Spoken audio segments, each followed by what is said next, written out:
अध्याय 9 व्यवहारिक जीवन में। तो हेलो फ्रेंड्स, कैसे हो आप सब लोग। उम्मीद करती हूँ सभी लोग अच्छे होंगे। तो फ्रेंड्स, भीमराव लंदन से बम्बई लौट आए तो उनके परिवार के लोगों में बहुत ही खुशी का माहौल छा गया था। उनकी पत्नी रमाबाई को लगा कि हम लोगों ने अब तक जो दुख भोगा है वो समाप्त हो चुका। हमारे साहब नौकरी करके पैसा कमाएंगे और सभी को खुशहाली में रखेंगे। उनको 2 लड़के हो चुके थे।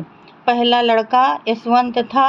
भीमराव सन 1913 के जुलाई माह में अमेरिका गए। उस समय रमाबाई गर्भवती थीं। उन्होंने एक बच्चे को जन्म दिया। उसका नाम गंगाधर था।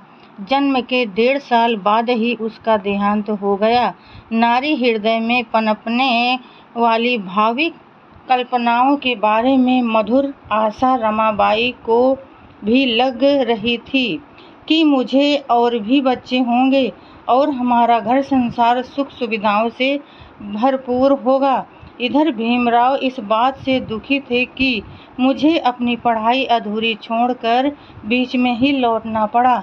परिवार में आने के कारण उनको जो आनंद मिला था उस पर उपरोक्त दुख की काली छाया पड़ी हुई थी, लेकिन उन्होंने अपने दुख की कहानी किसी को भी महसूस नहीं होने दी।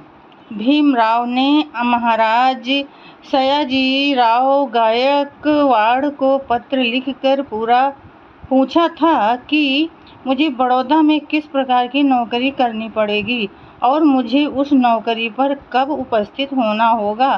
सन 1913 के अल्प निवास के लिए बड़ौदा में मेरी रहने के लिए अच्छी व्यवस्था नहीं हुई थी, लेकिन अब रहने की व्यवस्था सरकार की ओर से होनी चाहिए।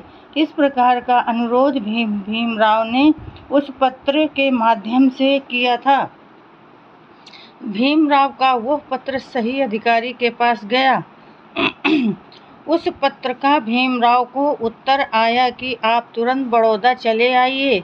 उस पत्र में नौकरी का स्थान और रहने की व्यवस्था, 2 बातों के बारे में कुछ भी नहीं लिखा हुआ था।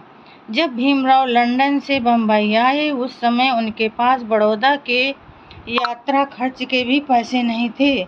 आनंदराव को जो वेतन मिलता था उससे ही उनके परिवार का गुजारा चलता था, इसलिए घर में भी पैसा नहीं था।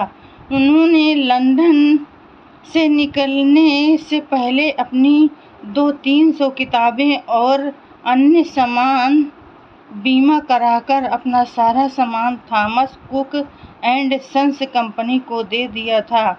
उस कंपनी ने वो सामान सालसेट नाम के समुद्री जहाज द्वारा भारत भेज दिया। उस समुद्री जहाज को बम्बई पहुंचने से पहले ही दुश्मनों ने उस पर टारपेडो डालकर सागर में डुबो दिया। तब बीमा कंपनी ने मुआवजे के रूप में डॉक्टर अंबेडकर को 600 रुपये दिए थे। उन पैसों से उन्होंने सभी चीज़ों की व्यवस्था की और वे बड़ौदा चले गए। बड़ौदा पहुंचने के बाद भीमराव रहने के लिए पंडित आत्माराम के पास पहुंचे। उन्होंने भीमराव की ठहरने की और भोजन की व्यवस्था एक पारसी गृहस्थ के यहाँ करवा दी। उस पारसी गृहस्थ का नाम जहांगीर जी धनजी भाई होटल वाला था। उस गृहस्थ के यहाँ एक तरुण जवान लड़की भी थी, उसका नाम बचुबेन था। ये दोनों आनंदपुरा के एक कोने वाले मकान में रहते थे। उस मकान में 7-8 कमरे थे। बड़ौदा में 3-4 दिन निवास करने वाले मुसाफिरों के निवास की और भोजन की व्यवस्था जहांगीर जी ही कर देते थे। भीमराव ने अर्थशास्त्र जैसे विषय पर अपना अधिकार अर्जित किया था, इसलिए महाराज सयाजीराव गायकवाड़ ने सुझाया कि उनकी नियुक्ति अर्थ विभाग के मंत्री के रूप में करनी चाहिए। उस विभाग की जानकारी प्राप्त होने तक वे उस विभाग में पहले काम सीखने लगे, बाद में हर विभाग के आर्थिक व्यवहार की जानकारी हो सके, इसलिए कोठी में मतलब बड़ौदा संस्थान का सचिवालय अन्य विभागों के कार्यालयों का काम देखने लगे।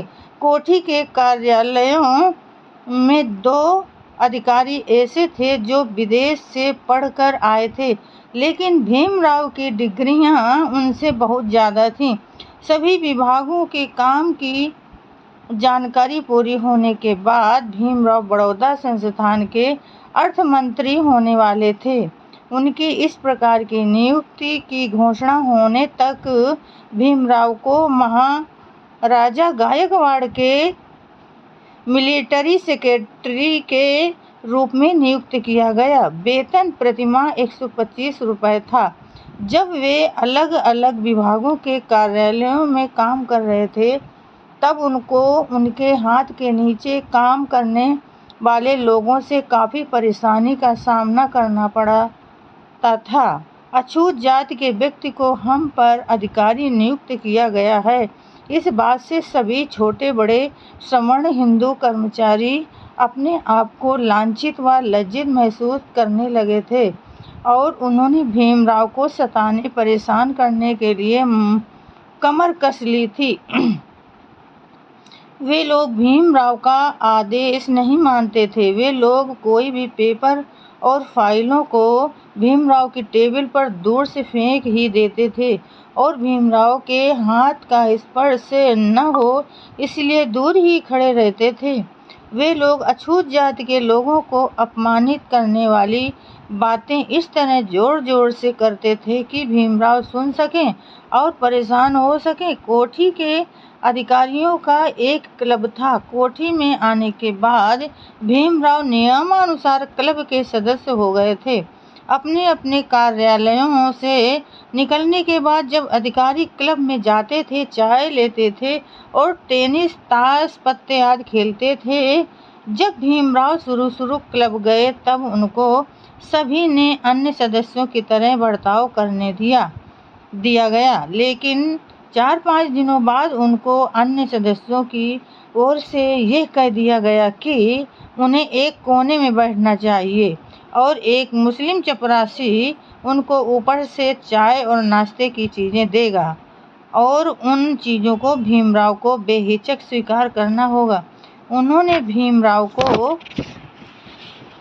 निसंकोच ये भी बताया था कि आपको क्लब में टेनिस, बैडमिंटन आदि खेलों में सम्मिलित नहीं होना चाहिए। और सबसे मज़े की बात तो ये है कि इस तरह की सूचना हिंदू अधिकारियों ने एक पारसी अधिकारी के द्वारा दी। वो पारसी अधिकारी हिंदू अधिकारियों के साथ चाय नाश्ता भी लेता था और खेलता भी था। उसका किसी हिंदू अधिकारी ने विरोध नहीं किया था। उस क्लब में 2 मुस्लिम अधिकारी थे। उनके बारे में भी किसी हिंदू अधिकारी ने विरोधी भाषा का इस्तेमाल नहीं किया था। हिंदू अधिकारियों को उनके छू जाने से कोई आपत्ति नहीं थी। भीमराव को जिस दिन शाम को इस तरह की सूचना दी गई, उस शाम को उन्होंने उस क्लब में चाय नाश्ता नहीं किया। एक कोने में बैठकर अछूत की तरह रहना भीमराव ने अस्वीकार कर दिया। तो फ्रेंड्स, आज के लिए बस इतना ही। कल फिर मिलेंगे अगले नए वीडियो के साथ। तब तक के लिए फ्रेंड्स, जय भीम, नमो बुद्धाय।